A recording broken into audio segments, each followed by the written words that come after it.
आइए महाराज विराजे।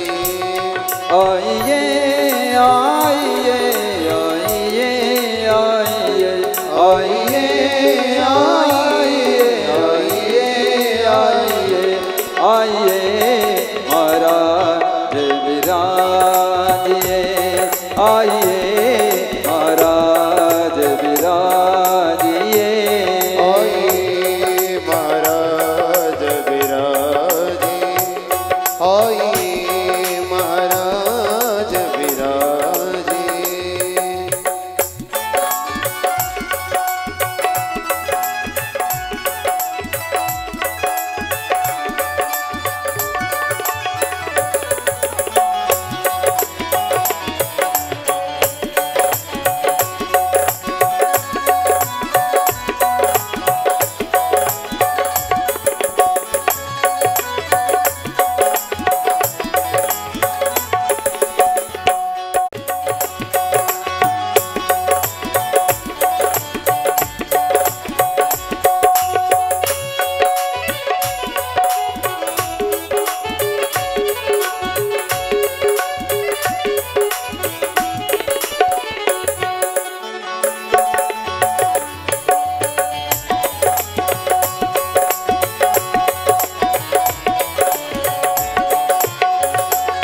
ओ प्रेम सहित गांधी दरियो पधारिए श्री महाराज। प्रेम सहित गादीधरो पधारिए श्री महाराज। प्रेम सहित गांधी दरियो पधारिए अंजनी कुमार पधारिए अंजनी कुमार। आइए महाराज विराजिए। आइए महाराज विराजिए। आइए महाराज विराजे। आइए महाराज विराजे।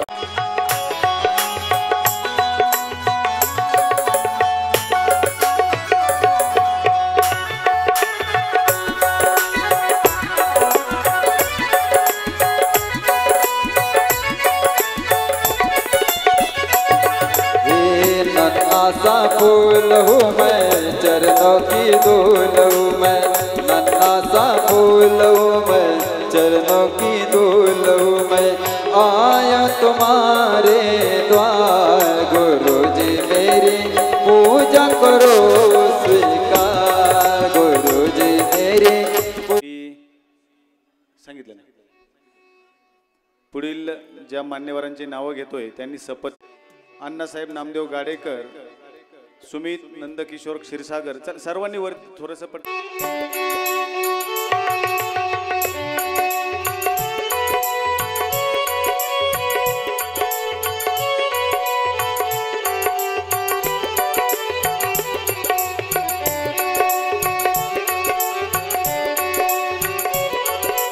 हे राज राम तेरी आरती गाओ। हे राज राम तेरी आरती गाओ। हे राजा राम तेरी आरती गाओ। हे राजा राम तेरी आरती गाओ। ओ आरती गाओ प्रभु आरती गाओ। आरती गाओ प्रभु तुम कोरी जाओ। हे सीताराम तेरी आरती गाओ। हे राजा राम तेरी आरती गाओ।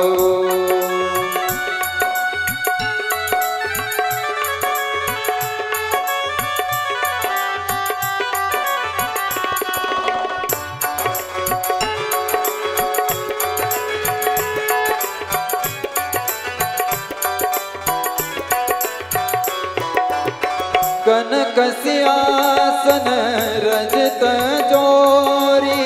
दशरथ नंदन जनक किशोरी। छवि अपने मन में बसाओ, या छवि अपने मन में बसाओ। हे राजरा तेरी आरती गाओ, हे सीताराम तेरी आरती गाओ। हे राजा राम तेरी आरती गाओ।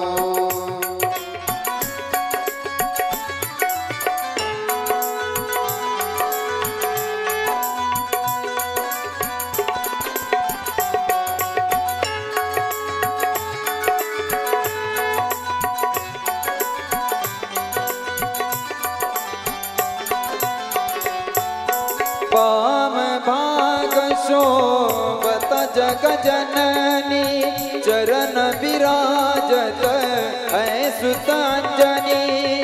इन चरणों में शीश नमाओ, इन चरणों में शीश नमाओ। ये सीताराम तेरी आरती गाओ, हे राम तेरी आरती गाओ।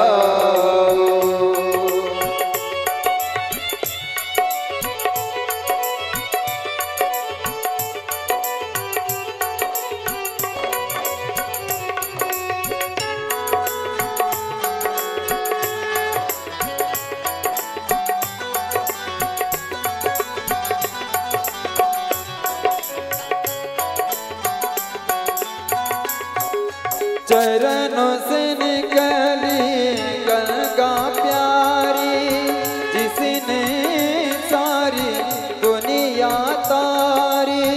इन चरणों के गुण गान गाओ, इन चरणों के गुण गान गाओ। हे राजा तेरी आरती गाओ, हे राजा राम तेरी आरती गाओ, हे राजा राम तेरी आरती गाओ।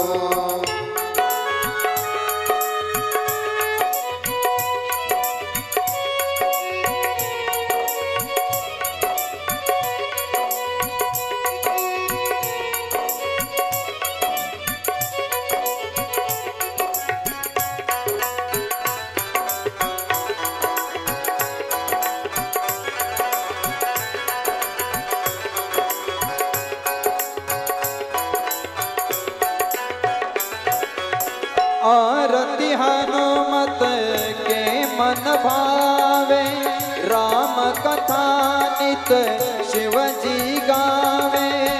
मैं बलिहारी तिहार जाओ, मैं बलिहारी तिहार जाओ। हे राजा राम तेरी आरती गाओ, हे राजा राम तेरी आरती गाओ, हे राजा राम तेरी आरती गाओ। काले लडांगन वंदे नजर ढोळ्यान भाईन रूप तुझे, प्रेमेन लिंगानानंद पूजन भावे वाणी मने।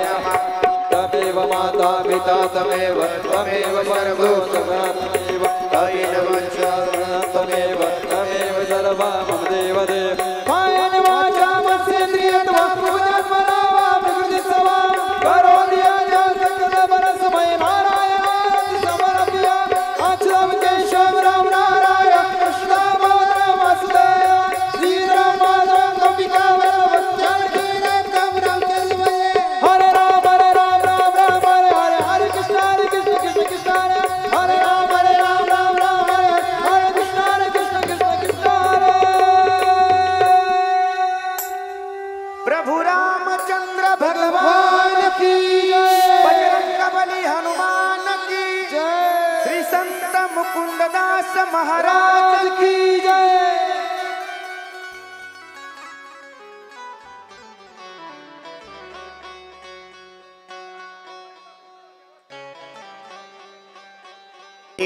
तकरा नवनीरदाभात, पीताम्बरादरुणबिम्बफलाधरोष्टात्, पूर्णेन्दुसुन्दरमुखात् अरविंद नेत्रात् कृष्णात् परं किमपि तत्त्वमहं न जाने कृष्ण त्वदीय पद पंकज पंजरान्ते आद्यैव मे विशतु मानस राजहंसः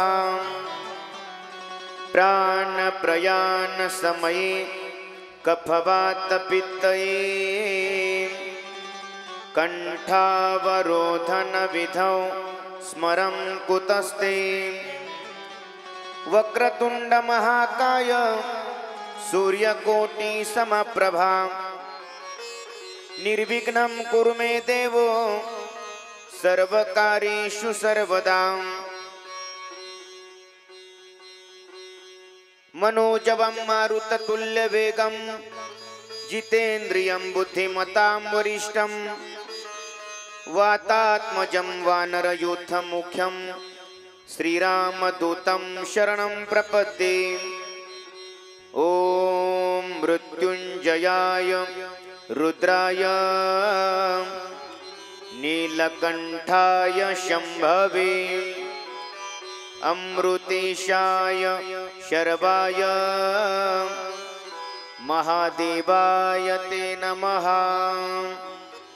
सर्वमंगलमांगल्ये शिवे सर्वार्थसाधिके शरण्ये त्र्यंबके गौरी नारायणे नमोस्तुते शंकरं शंकराचार्यं केशवं बादरायणं सूत्रभास्य कृतं वन्दे भगवन्तौ पुनः पुनः 1630 एक तारा चमकला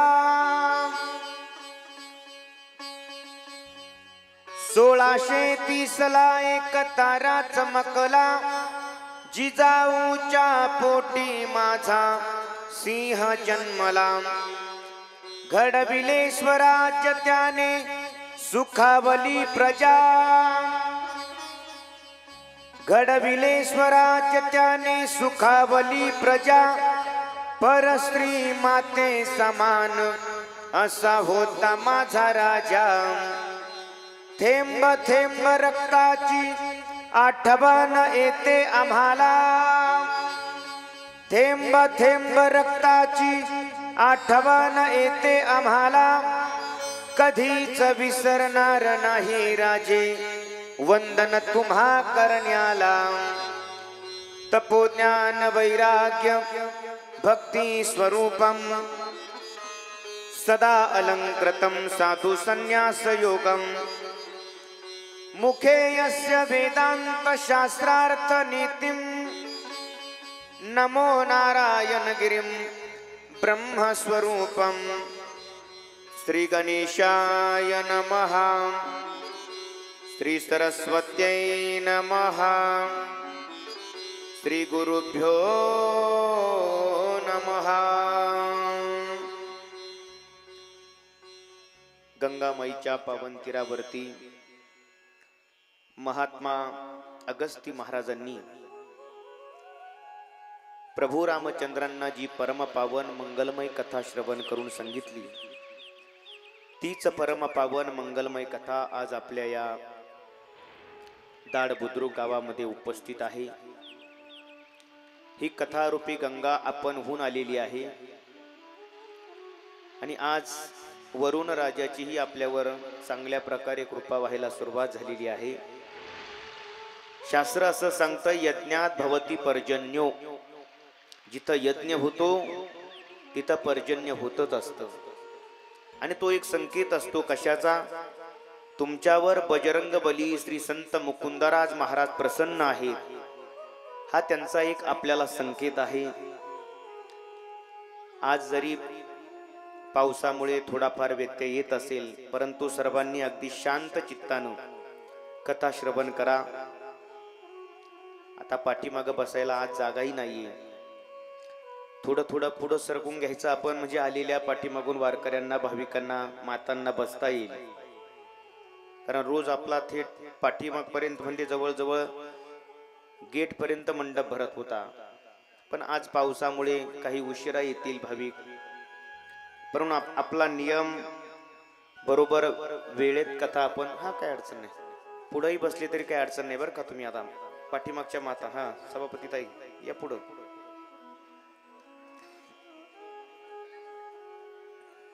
जय जय राधा रमन हरि बोल, जय जय राधा रमन हरि बोल, जय जय राधा रमन हरि बोल, जय जय राधा रमन हरि बोल, जय जय राधा रमन हरि बोल, जय जय राधा रमन हरि बोल, जय जय राधा रमन हरि बोल, जय जय राधा रमन हरि बोल, जय जय राधा रमन हरि बोल, जय राधा रमन हरि बोल, जय जय राधा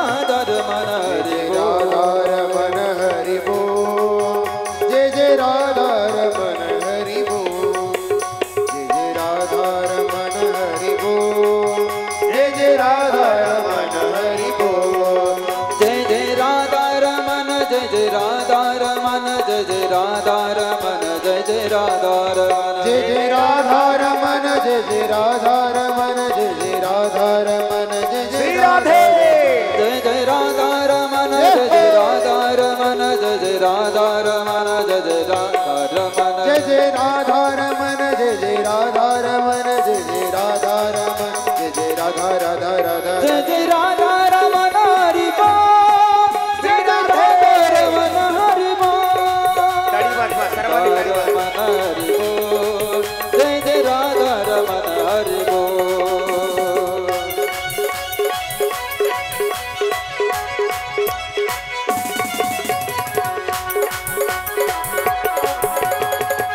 हरि बोल.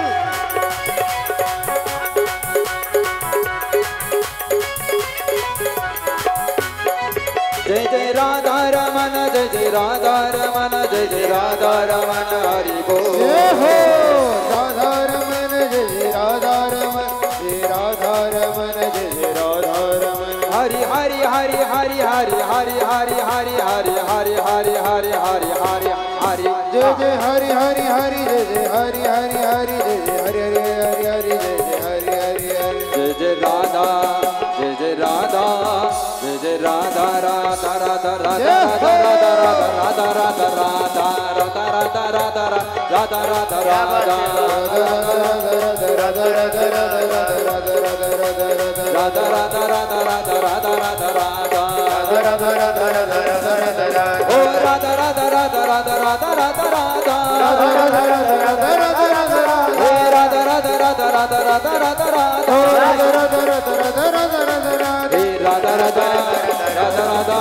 राधा राधा राधा राधा राधा राधा हरि बोल.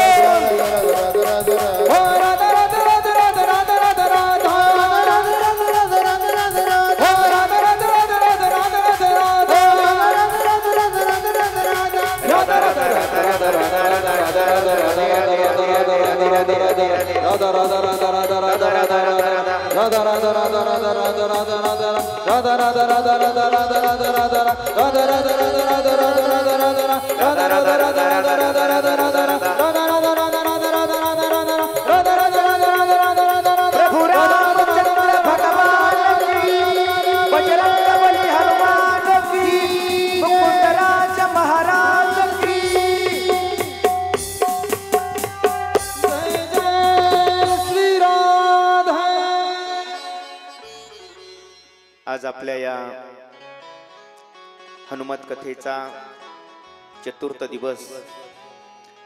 कालच्या सत्रामध्ये आपण अनेक चरित्र हनुमंतरायानं केलेलं बघितलं. पहिलं चरित्र हनुमंतरायानं काय केलं तर भगवान परमात्मा आणि सुग्रीव या दोघांचं काय घडवून आणलं, मित्रत्व घडवून आणलं.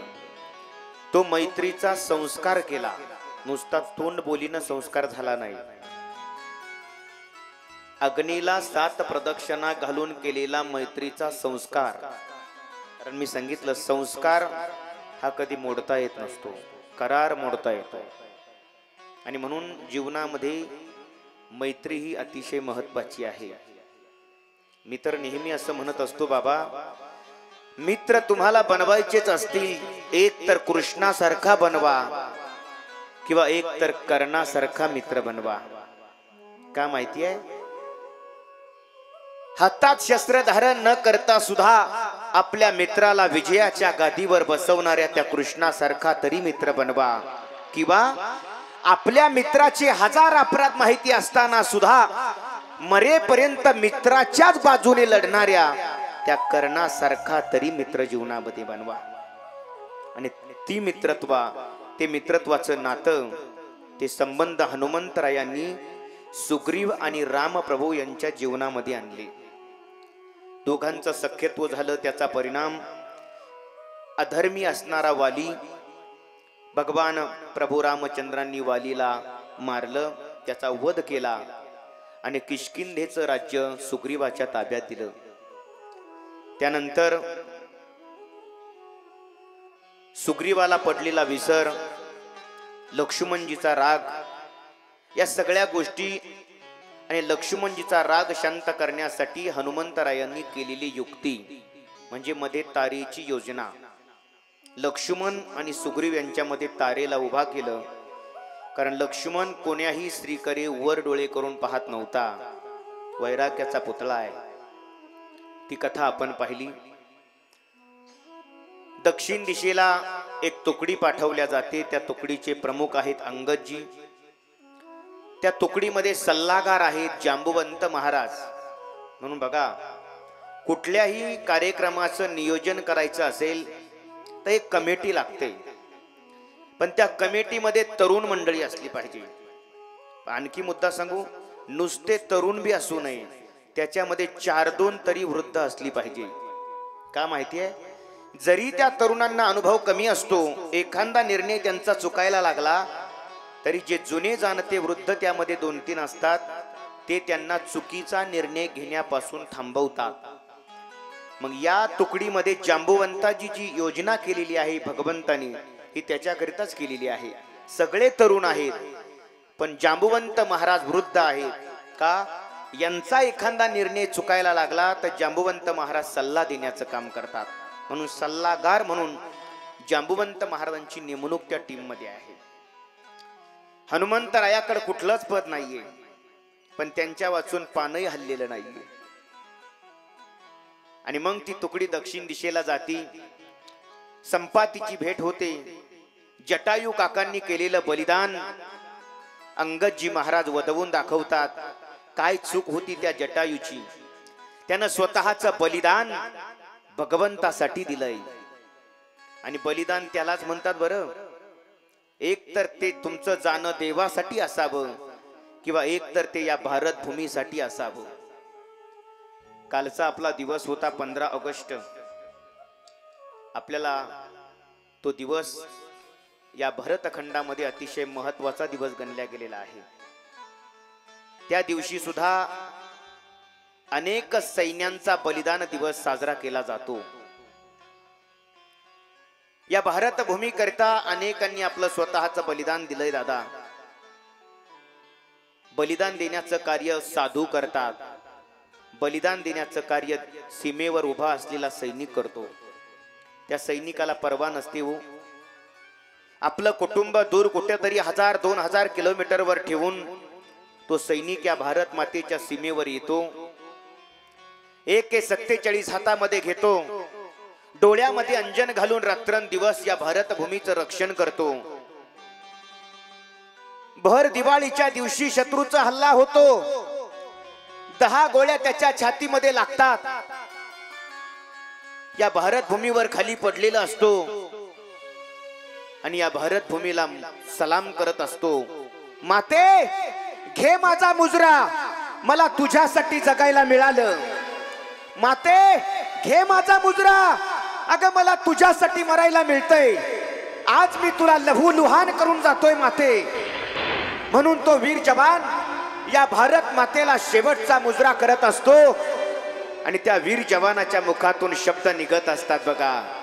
कर चले हम फिदा जाना तन साथियों, अब तुम्हारे हवाले वतन साथियों। कर चले अकिदा जान तन साथियों, अब तुम्हारे हवाले वतन साथियों। कर चले हफिदा जानतर साथियों, अब तुम्हारे हवाले वतन साथियों।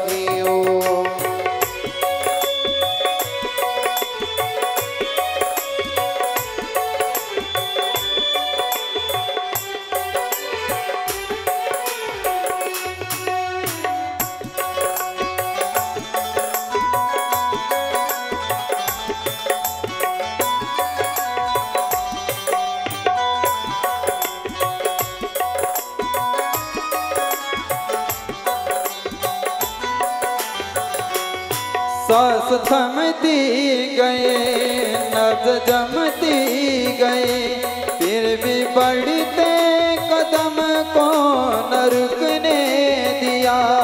काट गई से हमारे कुछ गम भी नहीं, सर हिमालय का हमने न झुकने दिया।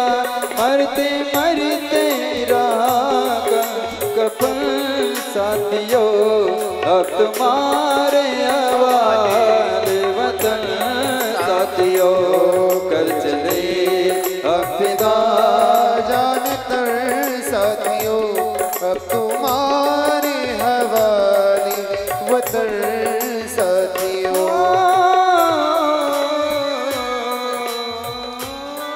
तो जवान या धरणीवर पडतो आणि जेव्हा त्या जवानाचं प्रेत आपल्या गावाला येतं ना दादा, त्या जवानाच्या मुलाला टीव्ही चॅनल वाले विचारतात, बाळा तुला बाप नाही राहिला रे, तुझा बाप या देशासाठी शहीद झाला बाळा, तुला काय वाटतं रे?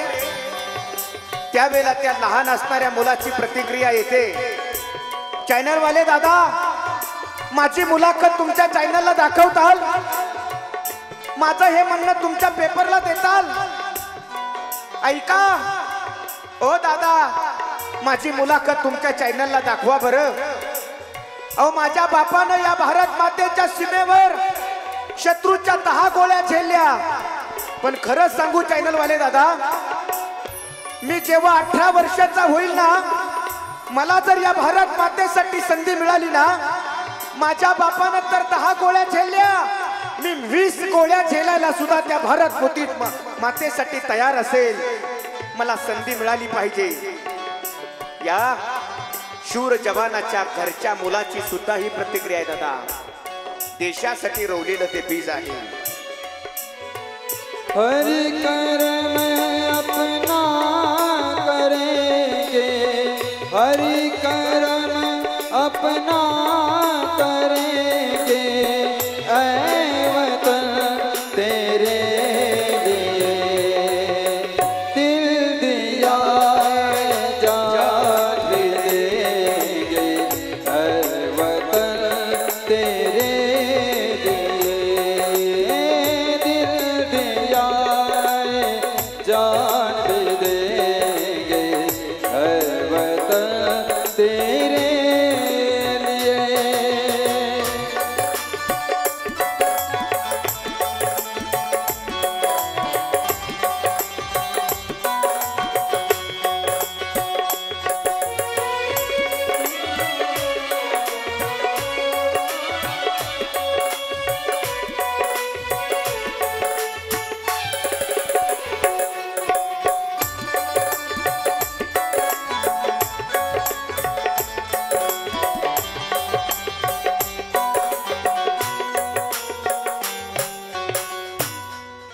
याला बलिदान म्हणतात दादा.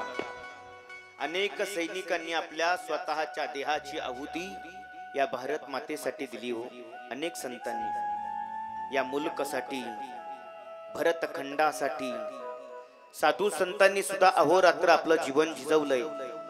ज्या महात्म्याचा हा उत्सव चालू आहे ते श्री संत वैकुंठवासी मुकुंदराज महाराज, त्यांनी सुद्धा आपलं आयुष्य कुणासाठी झिजवलं हो? समाजासाठीच ना. अखंड पंढरीची वारी, आळंदीची वारी, आणि आता प्रवरामाईच्या तीरावर ठाण मांडलं आणि त्या ठिकाणी आपली साधना करतायत. हो, या साधू संतांचं जीवन सुद्धा समाजासाठीच खर्ची आहे, म्हणून त्यांचं खरं बलिदान आहे. ते बलिदान जटायूनं दिलं, ते बलिदान साधू संतांनी दिलं, ते बलिदान या सीमेवर असणाऱ्या जवानांनी दिलेला आहे. त्या जटायूचा प्रसंग आपण ऐकला. नंतर हनुमंतराय उड्डाण करून लंकेमध्ये येत आहेत. लंकेमध्ये आल्यानंतर संपूर्ण लंकेमध्ये शोधाशोध घेत आहे. कुठं तरी सीता मातेच्या अपहरणाची चर्चा चालू असेल, पण कुठं सीता मातेच्या अपहरणाची चर्चा चालूच नव्हती. आणि जेव्हा हनुमंतराय रावणाच्या त्या शयनगृहामध्ये प्रवेश करतायत, त्यावेळेला तिथं हनुमंतरायांना रावण निद्रिस्त अवस्थेमध्ये आहे. जवळ मंदोदरी माता झोपलेली आहे. प्रथम क्षणी मंदोदरीला पाहिलं आणि असं वाटलं हीच माझी जगज्जननी माता आहे. पण परत मनात विचार आला, अरे जवळ जवळ 13 वर्ष झाले माझे प्रभू तिकडे अरण्यामध्ये वाट पाहत आहेत, ती सीता अशी इकडे सुखानं झोपू शकत नाही, ही माझी माता अजिबात नसेल. पण त्या रावणानं सीता मातेला अशोक वाटिकेमध्ये ठेवलंय. त्या अशोक वाटिकेमध्ये सुद्धा एक प्रमदा नावाचं वन आहे, त्या वनात सीता माता आहे. आपण सहज बोलून जातो, सीता मातेला कुठं ठेवलं? अशोक वाटिकेत. अशोक वाटिका ही प्रचंड मोठी आहे, त्याच्यामध्ये अनेक वन आहेत, आणि त्या वाटिकेमध्ये एक प्रमदा नावाचं वन आहे. त्या वनामध्ये सीता माता अशोकाच्या वृक्षाखाली बसलेली आहे. तसं त्या रावणानं आतापर्यंत कितीतरी मातांना बंदी करून ठेवलं होतं. आणि सांगू तुम्हाला, या मातांमुळेच रावणाचा घात झालेला आहे. सीता मातेला पळवून आणलं ही रावणाची शेवटची आणि मोठी चूक होती. माणसाच्या पतनाला कारण एक दोनच गोष्टी घडत असतात. एक तर त्यानं केलेलं पाप, किंवा एक तर स्त्री संगामुळे पराविया नारी, परनारीचा अभिलाषी झाला, आणि जर त्या परनारीसाठी सर्वस्व पणाला लावलं तर ती एक नारी सुद्धा नुसता त्याचा नाही, त्याच्या संपूर्ण वंशाचा दिवा खल्लास करू शकते. ही ताकद आहे स्त्रीमध्ये. प्रत्येक युगामध्ये स्त्रियांनी आपल्या परिणामाची झलक दाखवलेली आहे. हो, प्रत्येक युगात एक आमच्या शास्त्रात श्लोक आलेला आहे. शास्त्रात सुंदर श्लोक आलेला आहे. शास्त्रकार सांगतात, आतापर्यंत जेवढी युग झाली, सत्ययुग, त्रेतायुग, द्वापारयुग, कलियुग, या प्रत्येक युगामध्ये एक माऊली झाली की त्या माऊलीनं आपला परिणाम त्या त्या युगाला दाखवून दिलेला आहे. शास्त्रकार म्हणतात बघा, अंतुरी कस्तुरी चंद्र चंदनम च धूप दीप भूप रूप समहात्मा आश्चर्यवत परिणामं कुर्वन्ति. शास्त्रकार म्हणतात अंतुरी. त्या श्लोकात पहिला शब्द वापरला शास्त्रकारांनी, अंतुरी. आता अंतुरी म्हणजे काय हो, हे दाडच्या लोकांना नाही कळायचं. सोपं करून सांगू का, मराठवाड्यात त्या अंतुरी शब्दाला आस्तुरी म्हणतात. आता कळालं? नाही कळालं अजून? सोपं करून सांगू का, आस्तुरी आणि अंतुरी शब्दाचा एकच अर्थ होतो. काय होतो अर्थ? पप्याची आई. काय अर्थ होतो? अंतुरी म्हणजे पप्याची आई. पप्याच्या आईचा या मृत्यू लोकावर काही ना काही साईड इफेक्ट परिणाम होतो, म्हणजे होतोच बुवा. प्रत्येक युगात झालेला आहे. कृतयुगामध्ये एक माता होऊन गेली. शास्त्रकार बोलतात कृतेच रेणुका कृत्या. रेणुका नावाची माता झाली की या मातेनं असा पोरगा जन्माला घातला की आयुष्यभर तो हातात कुऱ्हाड घेऊनच राहिला. बोला नाव. परशुरामजी महाराज. या परशुरामामुळे एवढा मोठा संहार घडला की आईचं दुःख पाहिलं त्या सहस्रार्जुनाने जमदग्नी महाराजांचं मस्तक उडवलं, आणि रेणुकेचं ते दुःख पाहिलं तर परशुरामाने प्रतिज्ञा केली, आई 21 वेळेला छाती बडवलीस ना, मी प्रतिज्ञा करतो, मी सुद्धा 21 वेळेला पृथ्वी निक्षत्रियच करून दाखवेन. त्याच्यानंतर जेवढे क्षत्रिय जन्माला यायचे परशुरामजी महाराजांनी सगळे क्षत्रिय संपवले. एवढा मोठा क्षत्रियांचा संहार झाला सत्ययुगामध्ये. हा कुणामुळे झाला? फक्त एका माऊलीमुळे झाला.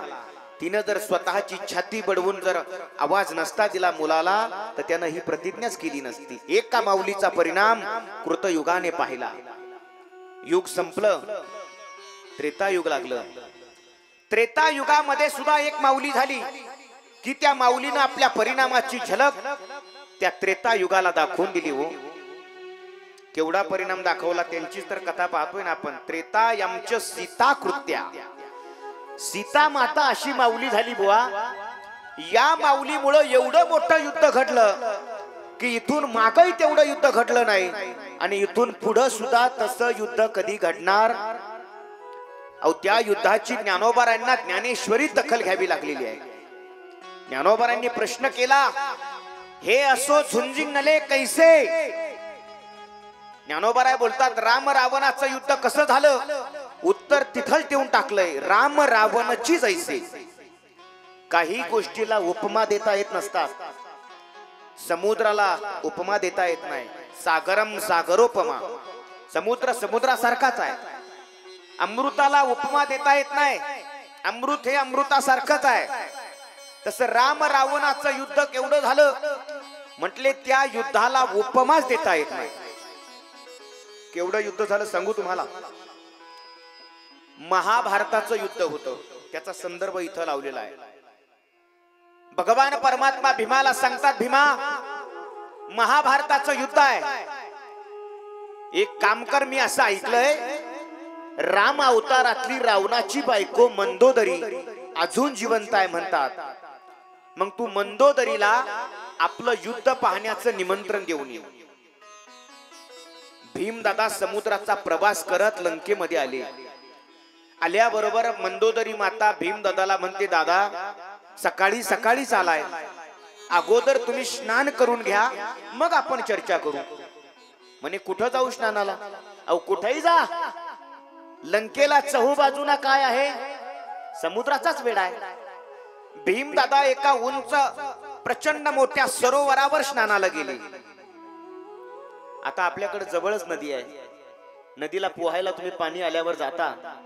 पाण्यात गेल्यानंतर ज्या वेळेला तुम्ही बुडी मारून पाण्यात जाता, खाली खाली जाऊन हातामध्ये मुठभर वाळू घेऊन येता, त्याला काय म्हणतात तुमच्याकडं?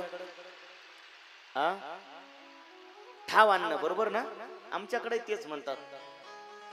म्हणजे आपल्याकडे सारखंच आहे, माणसं मेल्यावरच जळीते. बरोबर, ठीक आहे, ऐका.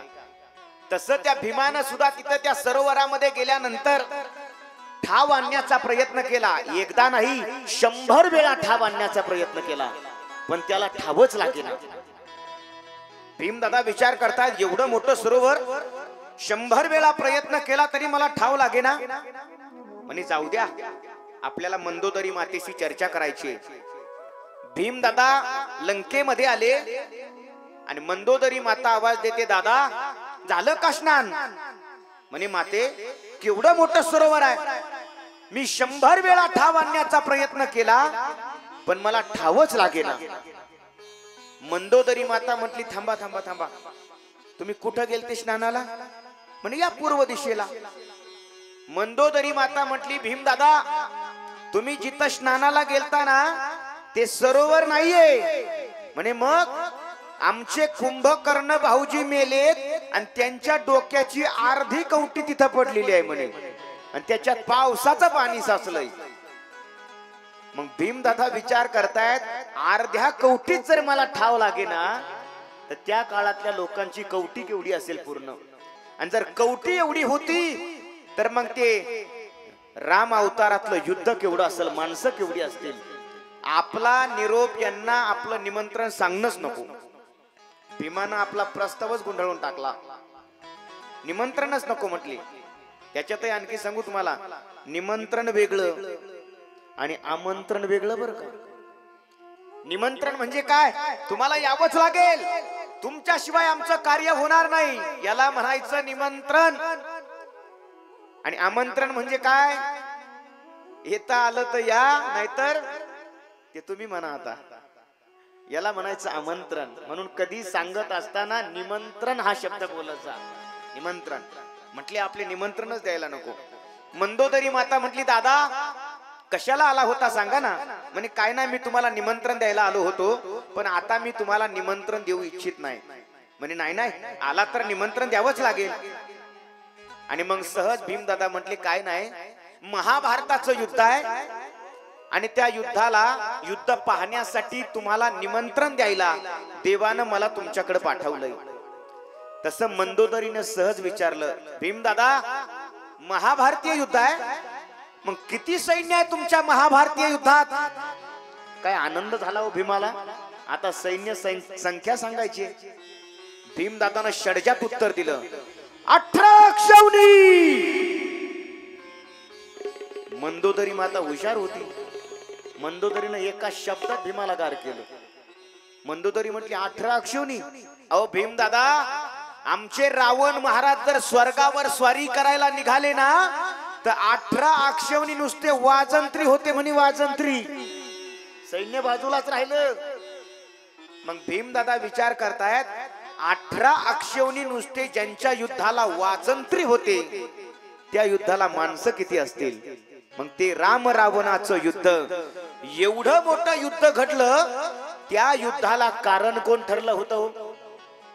फक्त एक माता कारण ठरलेली आहे. सीता मातेनं जर सुवर्ण मृग मागितलं नसतं तर हे युद्धच झालं नसतं. प्रत्येक युगात एक माऊली होऊन गेली. युग बदललं, द्वापार युग लागलं. द्वापार युगात सुद्धा एक माऊली झालेली आहे. द्वापारे द्रौपदी कृत्या. काय नाव सांगितलंय? द्रौपदी माता. या द्रौपदीमुळे सुद्धा एवढा मोठा संहार घडला. प्रचंड मोठा संहार द्रौपदीमुळे घडला. एक मय नावाचा दानव होता आणि त्या मय दानवानं एक नगरी तयार केलेली होती. ती नगरी मायावी होती बरं का. त्या नगरीचं वैशिष्ट्य असं होतं, जिथं तुम्हाला पाणी दिसतंय तिथं जमीन असायची आणि जिथं तुम्हाला जमीन दिसते तिथं पाणी असायचं. उलट गणित होतं त्या, कारण ती मायावीच होती ना.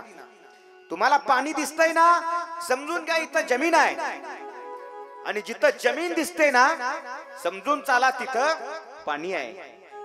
आणि त्या मय नगरीमध्ये सम्राट दुर्योधनाने प्रवेश केला. पण प्रवेश केल्याबरोबर दुर्योधनाला पुढं पाणी दिसलं. त्यानं लगे आपलं धोतर वर धरलं. तेवढ्यात एका दासीनं पाहिलं आणि आवाज दिला, युवराज, ओ युवराज, अहो धोतर खाली सोडा, पुढं पाणी नाहीये, पुढं जमीन आहे. पण खरं सांगू तुम्हाला, राजकारणी माणसाचा कोणावर भरोसा नसतो.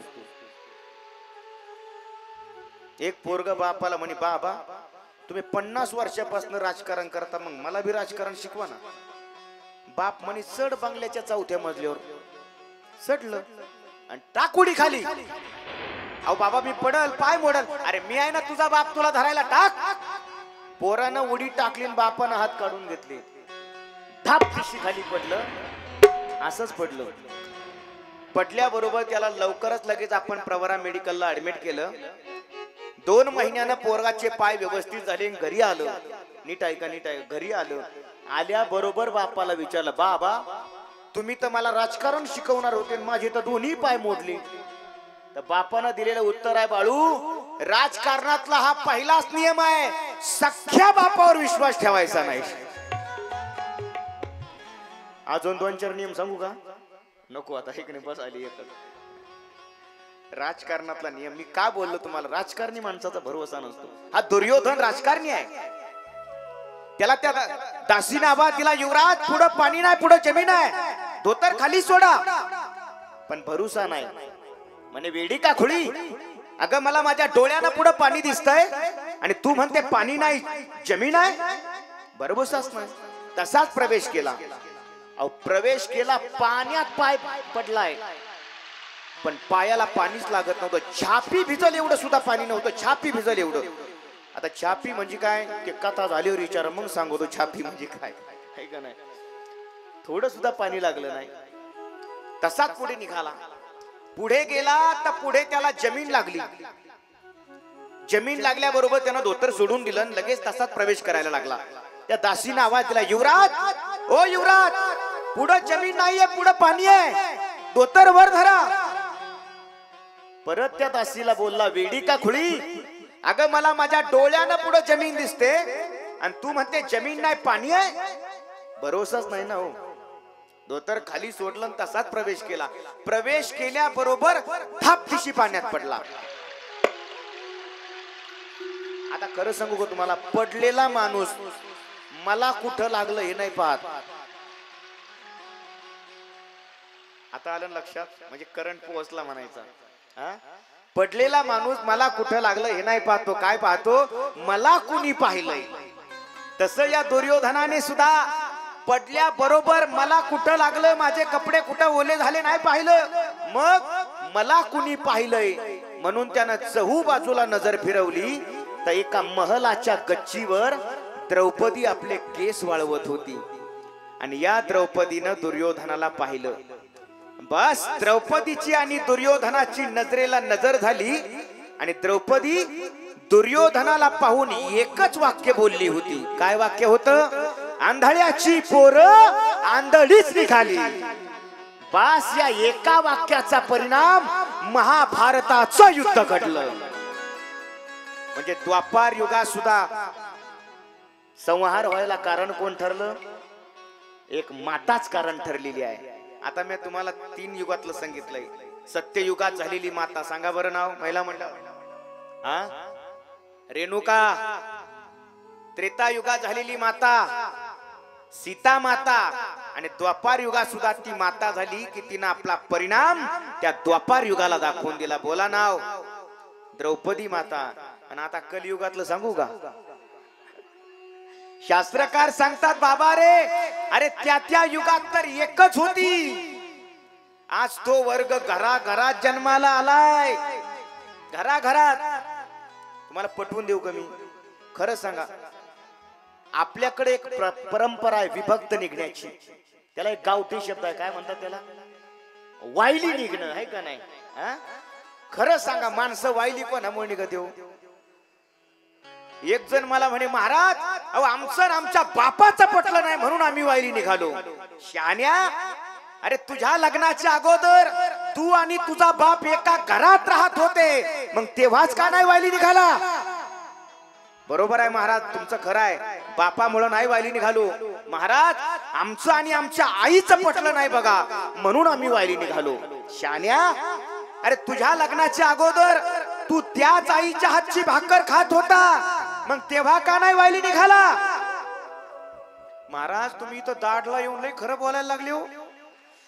खरं ना, आम्ही बापामुळे वायली नाही निघालो, आम्ही आईमुळे वायली नाही निघालो. खरं सांगू का महाराज, आमचं आणि आमच्या भावाचं पटलं नाही म्हणून आम्ही वायली निघालो.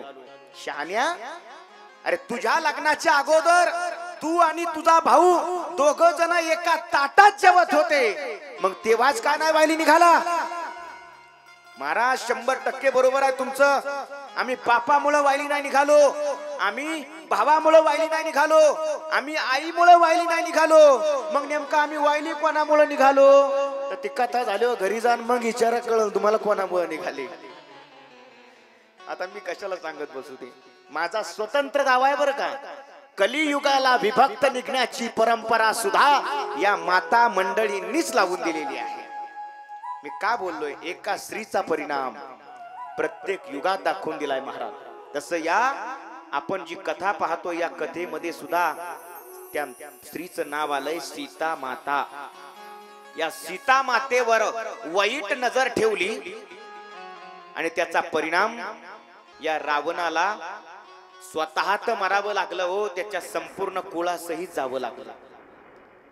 आज रावणाला कोणी चांगलं म्हणत नाही. एक वर्ग आहे रावणाला चांगलं म्हणणारा बरं का. काही काही लोक मला भेटतात, मला म्हणतात, महाराज, अहो खरंच रावण नीतिमान म्हणावा. अहो 1 वर्ष ती सीता माता अशोक वाटिकेमध्ये राहिली, पण या रावणानं स्पर्श सुद्धा नाही केला हो. असं जे म्हणणारे आहेत ना, त्यांचा मेंदू सडलेला आहे, मेंदू. रावण कदापि चांगला नव्हता. तुम्ही कितीही रावणात पुषार पण सांगता ना, रावण चांगला नव्हता हो. रावण वाईटच होता.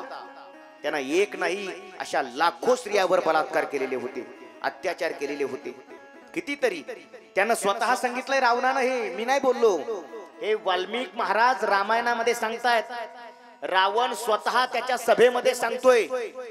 त्याचा महापाश्व नावाचा एक मंत्री आहे रावणाचा. त्या रावण त्या मंत्र्याला म्हणू लागला, जेव्हा त्या मंत्र्यानं रावणाला प्रश्न केला होता, महाराज अहो काय तुम्ही हे भांडण घेऊन बसलाय, एकदाचा तुम्ही सीतेवर बलात्कार का करत नाही, तिच्यावर अत्याचार का करत नाही. रावणाच्या मुखातले वाक्य ऐका. रावणाला चांगले म्हणणारे आहेत ना, त्यांनी ऐका नीट. रावण म्हणतोय, हे महापाश्व, अरे बलात्कार म्हणजे मी आतापर्यंत कितीतरी वेळा केलेत, कितीतरी मातांवर अत्याचार केलेत मी, पण तुला खरं सांगू मी इथं तसं करू शकत नाही. का? कारण माझ्याकडून 2 चुका मोठ्या घडलेल्या आहेत. काय चुका होत्या? एक वेदवती नावाची ब्राह्मणाची पोरगी, त्या वेदवतीवर या रावणाने अत्याचार केला. अरे ती बिचारी संस्कारवान होती, ब्राह्मणाची होती. तिनं आपली इज्जत दबून राहावी म्हणून तिनं त्या यज्ञ कुंडात उडी टाकली आणि स्वतःचा जीव दिला. रावण तिथं वाचला. पण ज्या वेळेला या रावणानं त्याचा सावत्र भाऊ कुबेर आणि या कुबेराचा मुलगा नल कुबेर, या नल कुबेराची पत्नी, तिचं नाव आहे पुंजिकस्थला, ही अप्सरा होती. ज्या अर्थी ती कुबेराची सून आहे, त्या अर्थी ती रावणाची कोण झाली? सूनच झाली ना, कारण कुबेर आणि रावण सावत्र भाऊ आहेत. मग ही रावणाची सुद्धा सूनच होती ना.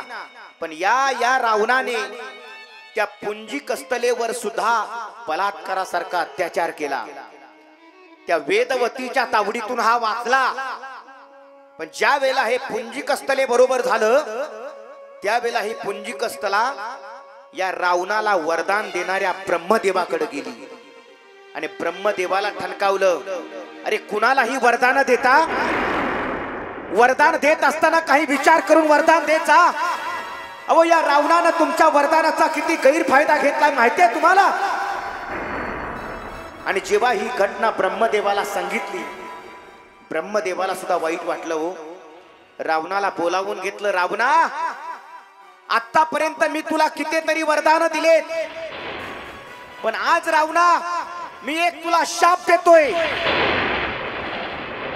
आजपासून कोण्याही स्त्रीच्या इच्छेविरुद्ध जर तिच्यावर अत्याचार करण्याचा प्रयत्न करशील तर तुझ्या या शिराचे 100 तुकडे होतील आणि तुझा मृत्यू होईल रावणा. हा शाप ब्रह्मदेवानं रावणाला दिलेला होता. काय ताकद होती होत्या रावणाची सीता मातेला हात लावायची? सीता मातेच्या इच्छेविरुद्ध रावण तिला हात लावू शकत नव्हता. सीता मातेवर जर जबरदस्ती करण्याचा प्रयत्न केला असता, याच्या शिराचे 100 तुकडे झाले असते, 100. आणि हे लोक म्हणतात, बघा बघा रावणानं सीता मातेला वर्षभर ठेवलं पण स्पर्श सुद्धा केला नाही. सटलाय आपला मेंदू. जरा विचार करून बोलत जा. रावण हा महापापीच होता, महापापीच होता तो. त्या रावणानं सीता मातेला बंदीखान्यात ठेवलं. एवढे दिवस 10 महिने झाले आज.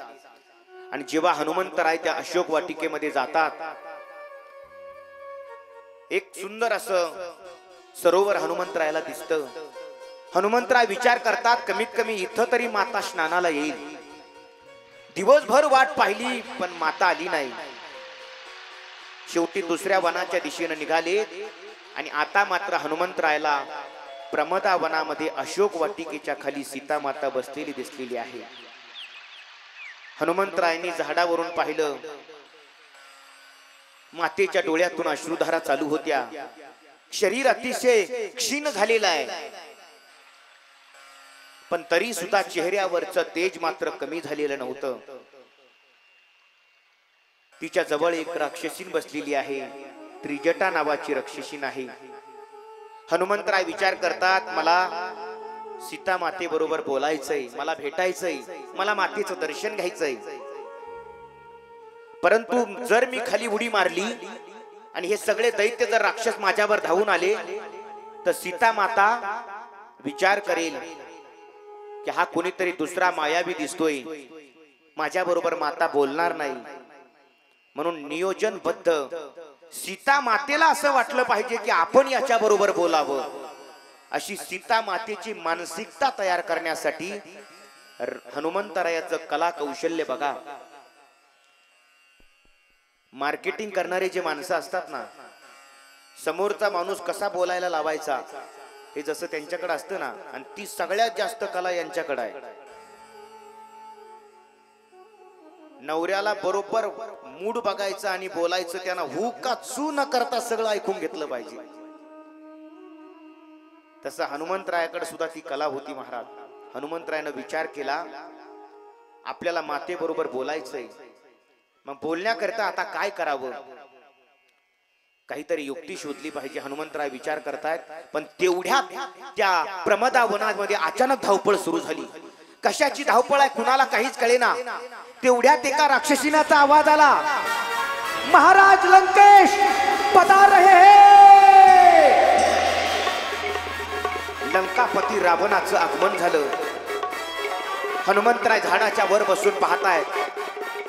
रावण मंदोदरीला बरोबर घेऊन आलाय.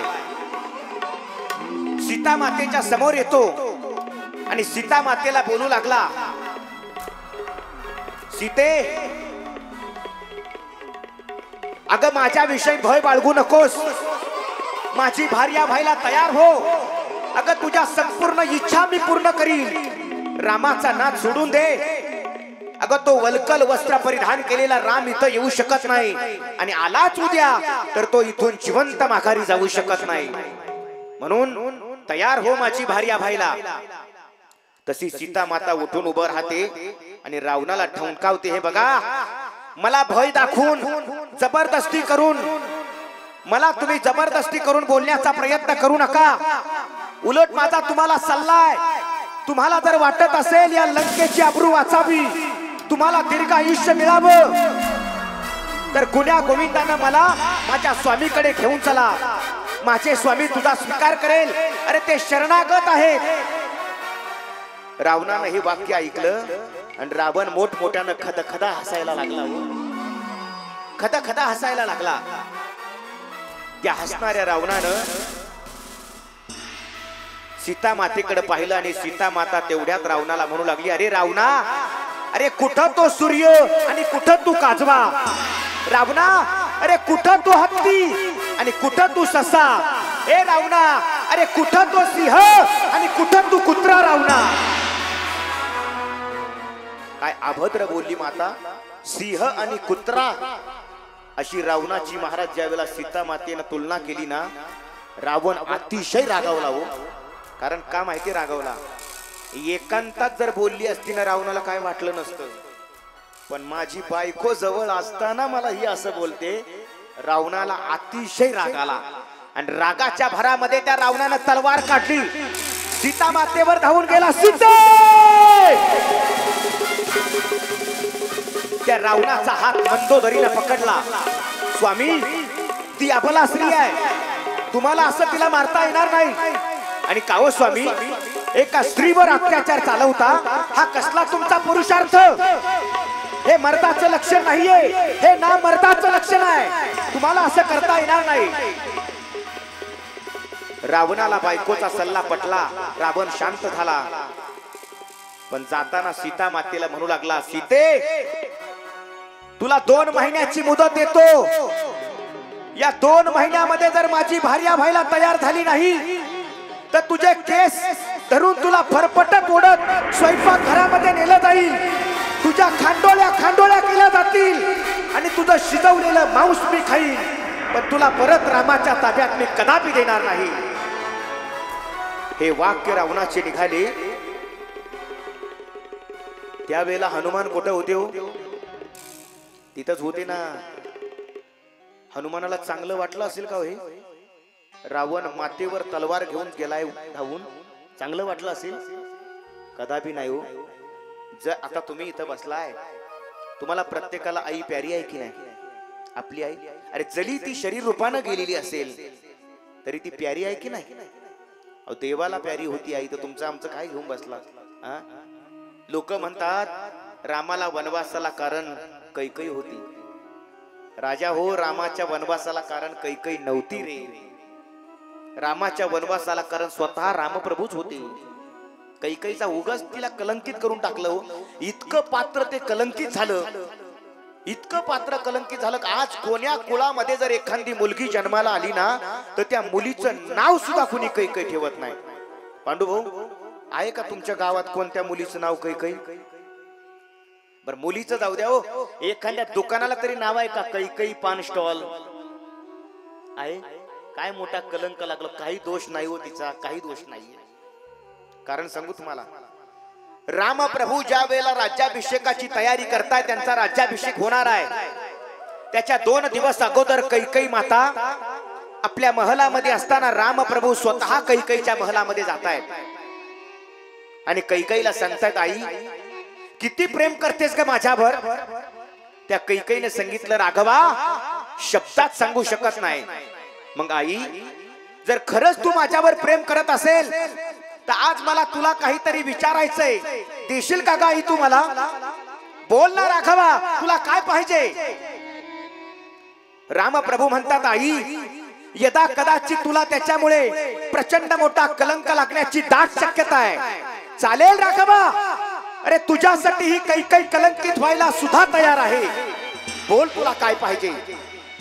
आई यदा कदाचित त्या मागणीमुळे इथून पुढे कोण्याही कुळामध्ये एखादी मुलगी जन्माला आली तर त्या मुलीचं नाव सुद्धा कुणी कैकई ठेवणार नाही.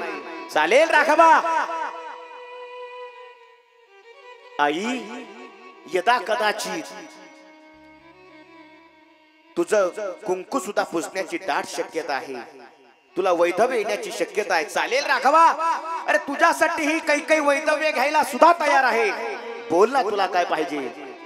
तर कैकईनं काय मागणं मागितलं नीट ऐका. कैकई रामप्रभूला म्हणते, राघवा, ए राघवा, अरे तू या जन्मामध्ये कौशल्याच्या पोटी जन्माला आलास. कौशल्याची कुस पवित्र केली रे तू. म्हणतात राघवा, अरे तुझ्यासारखा एखादा विद्वान मुलगा ज्या आईच्या पोटी जन्माला येतो ना त्या आईची कुस पवित्र होते रे. अरे ज्या आईच्या पोटी मुकुंददास बाबा जन्माला आले त्या आईची कुस पवित्र झालेली आहे, हो पवित्र झालेली आहे. मग तुझ्यासारखा एखादा मुलगा ज्या आईच्या पोटी जन्माला येतो ना त्या आईची कुस पवित्र होते रे. पण ऐक ना राघवा, राघवा आज माझ्या कुशीला कलंक लागलाय रे. लोक म्हणतात रामाच्या वनवासाला कारण ती कैकई आहे. कोण्याही कुळामध्ये एखाद्या मुलीचं नाव कोणी कैकई ठेवत नाही. एवढा मोठा कलंक लागलाय मला. राघवा, माझी एकच तुझ्याकडे विनंती आहे, या जन्मात तू कौशल्याच्या पोटी जन्माला आलास, पण ऐक ना राघवा, जेव्हा पुन्हा कधी तू जन्माला येशील ना या कौशल्याच्या पोटी जन्माला न येता या कैकईच्या पोटी जन्माला येशील का रे? अरे माझ्याही कुशीला कलंक लागलेला दूर होईल ना, येशील माझ्या कुशीला? रामप्रभूने हे वाक्य ऐकलं आणि रामप्रभू गरजतायत, दिला वचन आई तुला, हा मर्यादा पुरुषोत्तम रघुकुल तिलक रघुनंदन राम तुला वचन देतो आई, मी जेव्हा कधी जन्माला येईल नाही नक्की तुझ्याच पोटी जन्माला येईल आई. वचन देतो आई तुला, तुझ्याच पोटी जन्माला येईल. पण माफ कर आई, मी फक्त जन्माला तुझ्या पोटी येईल, पण दूध प्यायला मी माझ्या खऱ्या आईकडेच जाईल.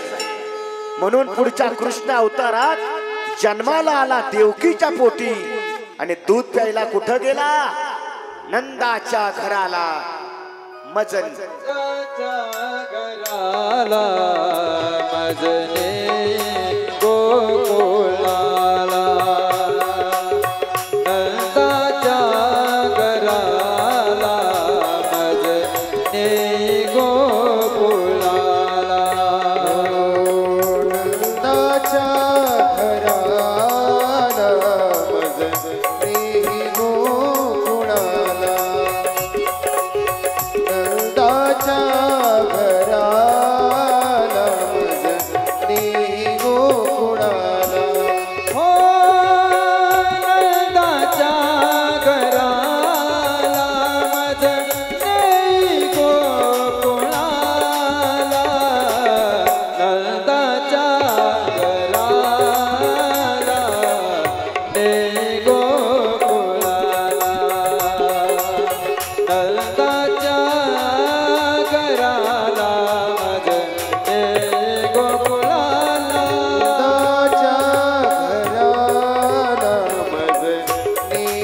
गोकुळाला काला नंदाच्या घराला मज मोला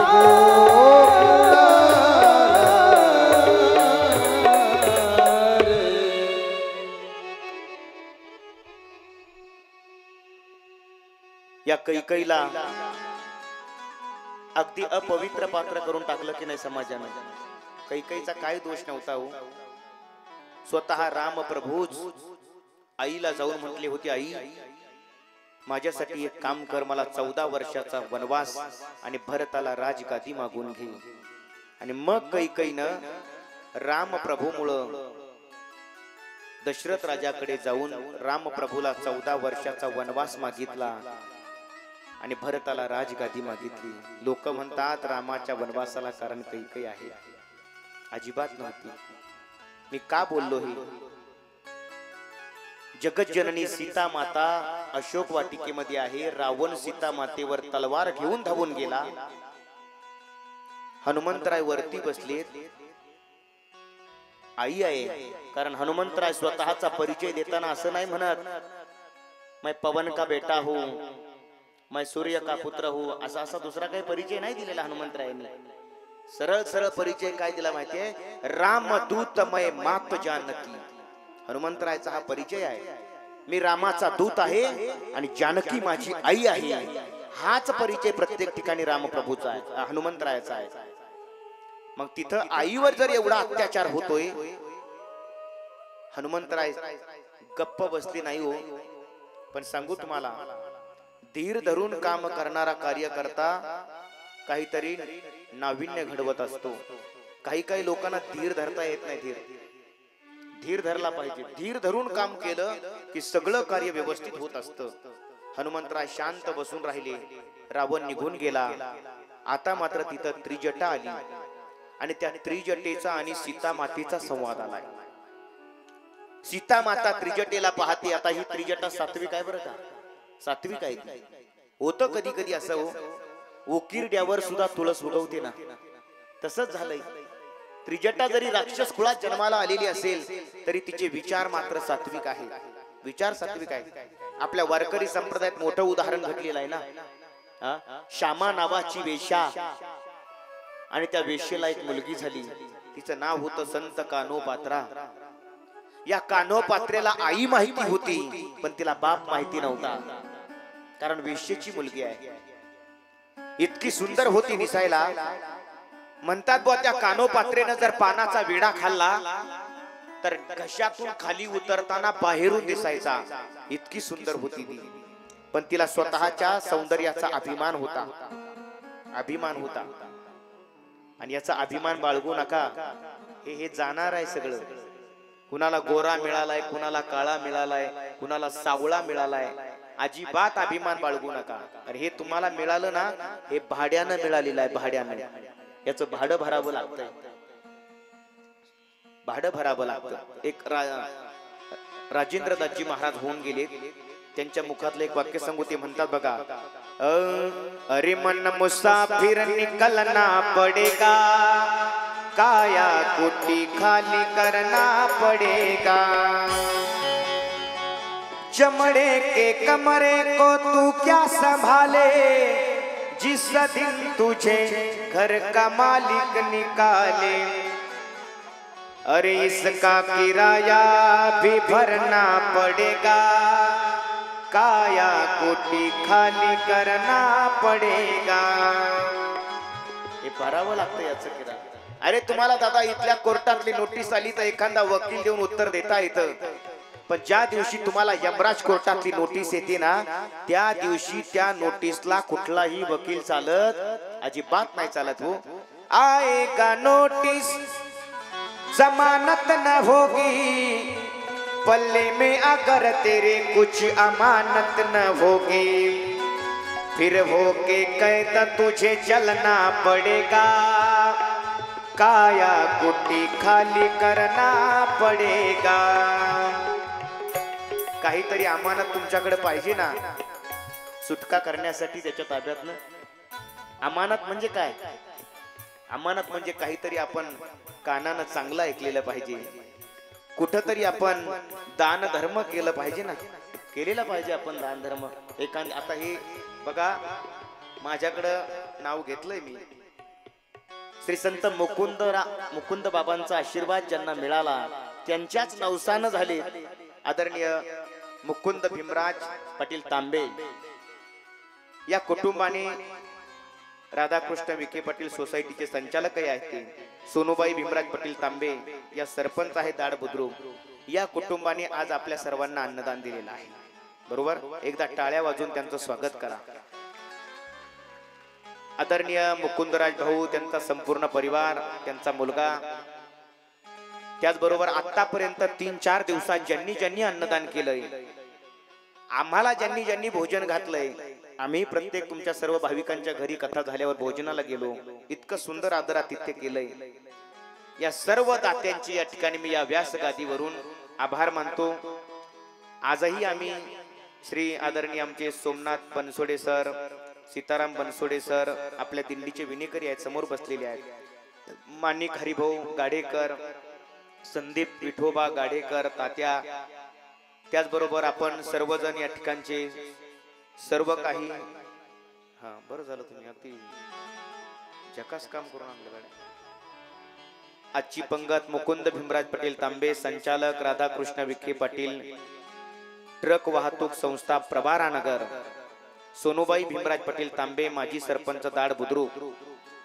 आज आमचं संत पूजन ज्यांच्याकडे आहे, अतिशय गोड स्वभाव ज्यांचा आहे, योगेश भाऊसाहेब पाटील तांबे, अध्यक्ष श्रद्धा ग्राम प्रतिष्ठान दाड बुद्रुक. हे प्रतिष्ठान म्हणजे इतकं सुंदर आहे की आपल्या सर्वांना रोज भोजन करण्यासाठी वाढण्याचं काम ज्या प्रतिष्ठाननं केलंय, त्यामध्ये आणखी बाकीचे सगळे असतील, पण प्रामुख्यतः श्रद्धा प्रतिष्ठान. एकदा या प्रतिष्ठानसाठी टाळ्या वाजवा बरं.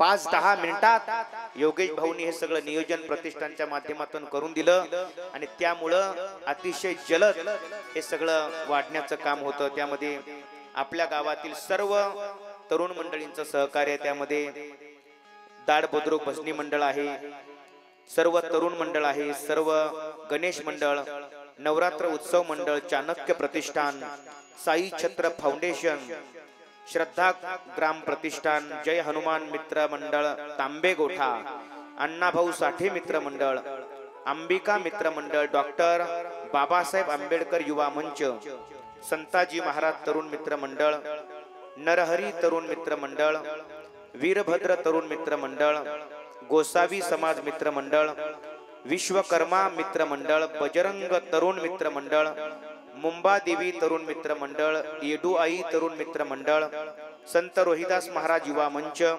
राणा बाबा मंडळ, साई आदर्श मंडळ, 8 मोर्या रोड, वीरभद्र मित्र मंडळ, मौर्य ग्रुप, श्री रामनवमी उत्सव समिती, लम्हान बाबा मित्र मंडळ, दर्याबाई मित्र मंडळ, जय बाबाजी मित्र मंडळ, दत्त मित्र मंडळ, गोगलगाव रोड, लक्ष्मी माता मित्र मंडळ, कोल्हार रोड, संत गोरोबा काका मित्र मंडळ.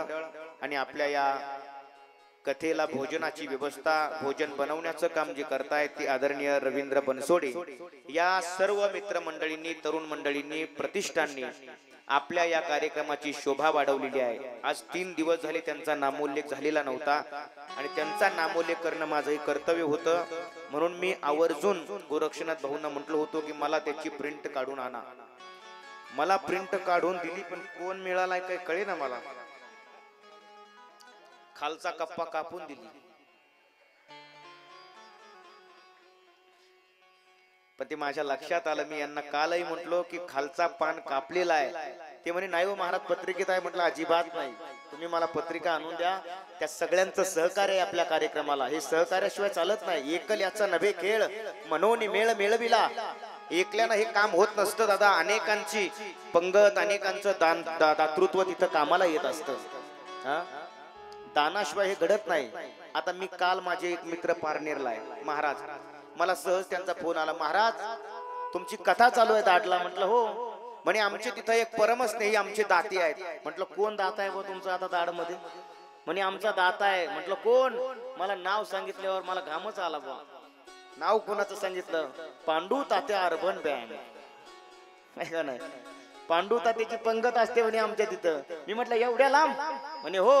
म्हटलं बरं झालं मला सांगून ठेवलं. आमच्याही तुकाराम मंदिरात सप्ताह आता जवळ आलाय. का नाही? पांडू तात्या तयारीत राहा.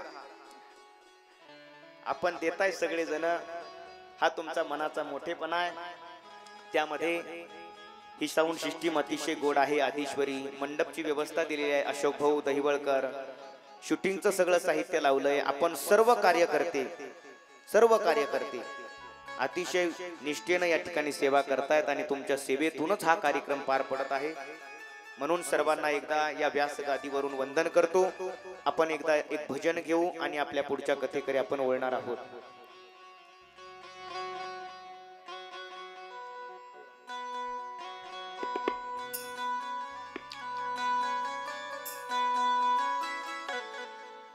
एकदा सर्वांनी जागेवर उभे राहा.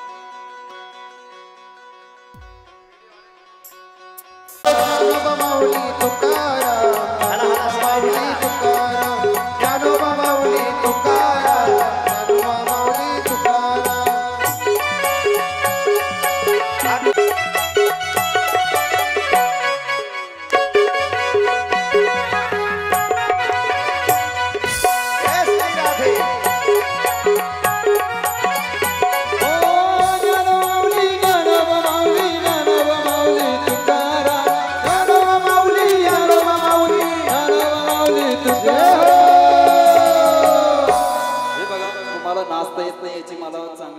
जाणीव आहे. तुकाराम ज्ञानोबा माऊली तुकाराम, तुकाराम ज्ञानोबा माऊली तुकाराम, ज्ञानोबा ज्ञानोबा ज्ञानोबा माऊली तुकाराम, ज्ञानोबा ज्ञानोबा माऊली तुकाराम, ज्ञानोबा ज्ञानोबा ज्ञानोबा माऊली तुकाराम, ज्ञानोबा ज्ञानोबा ज्ञानोबा माऊली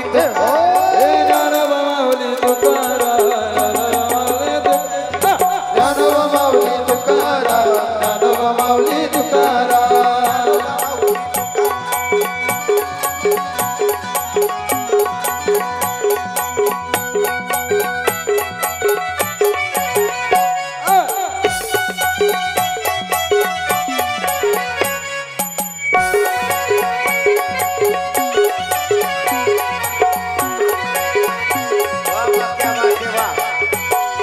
रायाच्या लग्नाला ग अलवराडी कोण कोण, अलवराडी कोण कोण, अलवराडी कोण कोण, रायाच्या लग्नाला ग अलवराडी कोण कोण, अलवराडी कोण कोण, अलवराडी कोण कोण, संगे सरस्वती घेऊन आले गणपती गजानन, आले गणपती गजानन, आले गणपती गजानन. त्याची साखर पुड्याची कालबाई साखर वाटली, त्याची साखर पुड्याची कालबाई साखर वाटली. नवरी नटली कालबाई सुपारी फुटली, नवरी नटली कालबाई सुपारी फुटली. ओ नवरी नटली कालबाई सुपारी फुटली, ओ नवरी नटली कालबाई सुपारी फुटली. ज्ञानोबा माऊली तुकाराम, ज्ञानोबा माऊली तुकाराम, ओ ज्ञानोबा माऊली तुकाराम, ज्ञानोबा माऊली तुकाराम.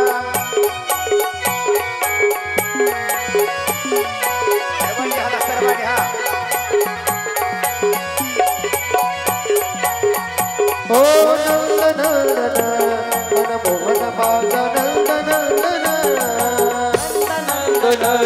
मनमोहन माझा नंदनंदन, ओ नंदनंदन मनमोहन माझा नंदनंदन, ओ नंदनंदन मनमोहन माझा नंदनंदन.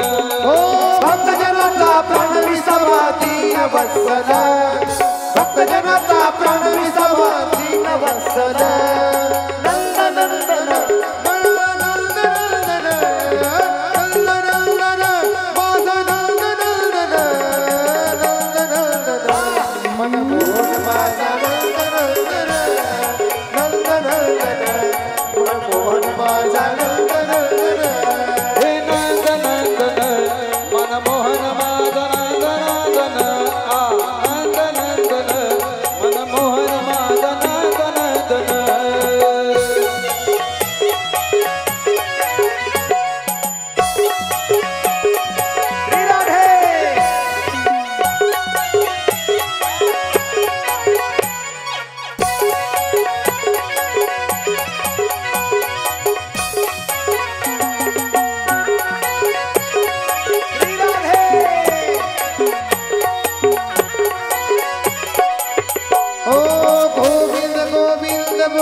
गोपाला बोलो गोपाला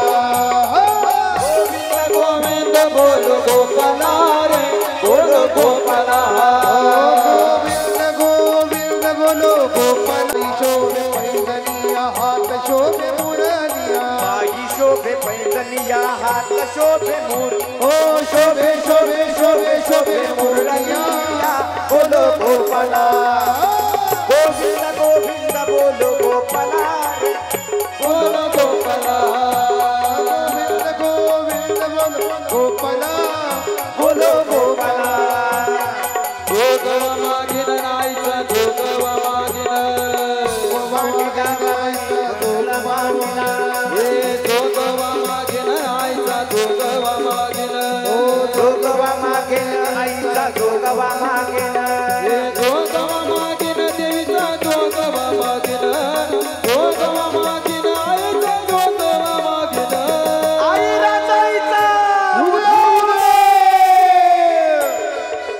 वर हात वर हात जोगवा मागिन आईचा जोगवा मागिन गोधळ मांडला आईचा गोधळ मांडला गोधळ मांडला आईचा गोधळ मांडला मल्हारीची वारी ना माझ्या मल्हारीची वारी मल्हारीची वारी माझ्या मल्हारीची वारी हे अहम वाग्या सोहम वाग्या पडला नरकाद्वारी अहम वाग्या सोहम वाग्या प्रेम नगरवारी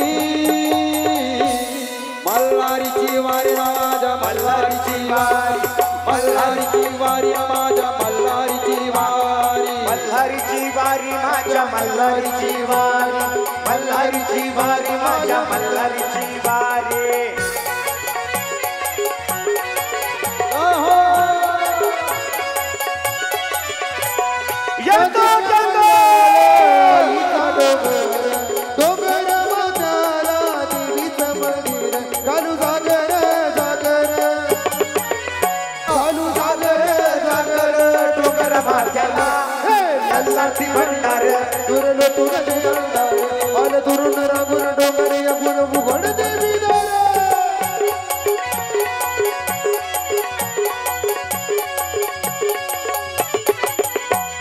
डोळा भरून तुझी मूर्त पाहिन तुझं महिमा गाईन तुला घुगऱ्या बाईन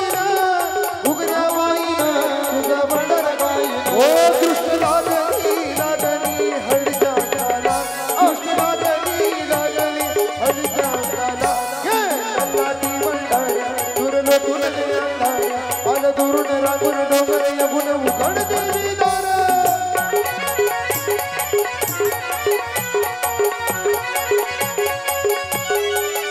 हे चंदनापुराला पानुच्या घराला पुराला पानुच्या घराला चंदनापुराला पानुच्या घराला पुराला पानुच्या घराला हे तुला ग पावन प्रेमच बसवलं हे तुला ग पावन प्रेमच बसवलं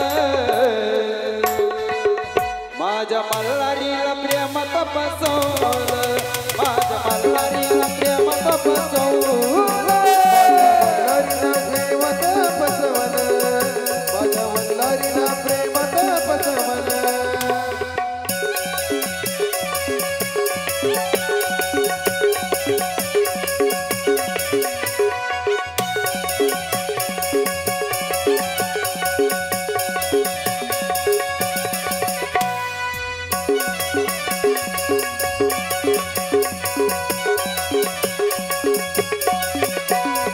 रायाचा लागला लाग आलं वराडी कोण कोण वराडी कोण कोण आलं वराडी कोण कोण रायाचा लागला लाग आलं वराडी कोण कोण आलं वराडी कोण कोण आलं वराडी कोण कोण सगळे पार्वती घेऊन आले शंकर भगवान शंकर भगवान आले शंकर भगवान त्याची साखर पुण्याची कालवा साखर वाटली त्या साखर पुण्याची कालवा साखर वाटली एक मिनिटासाठी सर्वांनी एक सेकंदासाठी सर्वांनी आनंद घ्यायचा आणि लगेच खाली बसायचं ज्ञानोबा माऊली तुकाराम ज्ञानोबा माऊली तुकाराम ज्ञानोबा माऊली तुकाराम ज्ञानोबा माऊली तुकाराम